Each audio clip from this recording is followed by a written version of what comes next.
நம் தமிழ்நாட்டின் மண், மொழி, மானம் காக்க ஓரணியில் தமிழ்நாடு எனும் முன்னெடுப்பை கொண்டு வந்தார் முதலமைச்சர் மு.க. ஸ்டாலின்.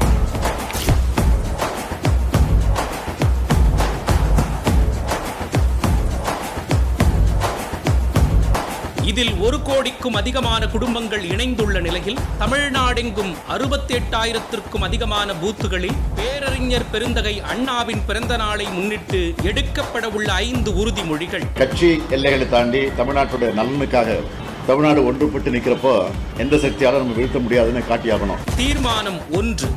தமிழ்நாட்டின் நாடாளுமன்ற பிரதிநிதிகள் எண்ணிக்கையை குறைக்கும் நியாயமற்ற தொகுதி மறுவரையறைக்கு எதிராக தொடர்ந்து போராடுவேன். தீர்மானம் 2. வாக்காளர் பட்டியல் மோசடி மூலம் தமிழ்நாட்டு மக்களின் வாக்குரிமையை பறிக்கும் SIRக்கு எதிராக நிற்பேன். தீர்மானம் 3. நீட் மற்றும் இளைஞர்களை முடக்கும் எந்த ஒரு திட்டத்திற்கும் எதிராக நிற்பேன். நம் மாணவர்களின் உரிய கல்வி நிதிக்காக போராடுவேன்.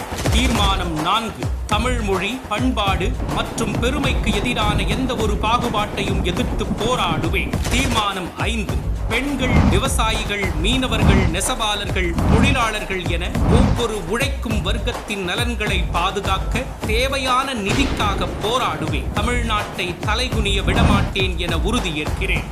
இந்த 5 தீர்மானங்களையும் நாம் அனைவரும் பின்பற்றுவோம். நம் தமிழ்நாட்டின் மண், மொழி, மானம் காக்கும் உரிமை போரில் பங்கு பெறுவோம். முதலமைச்சர் மு.க. ஸ்டாலினின் கரங்களை வலுப்படுத்துவோம். தமிழ்நாட்டை தலைகுனிய விடமாட்டோம் என்கிற உறுதியேற்போம்.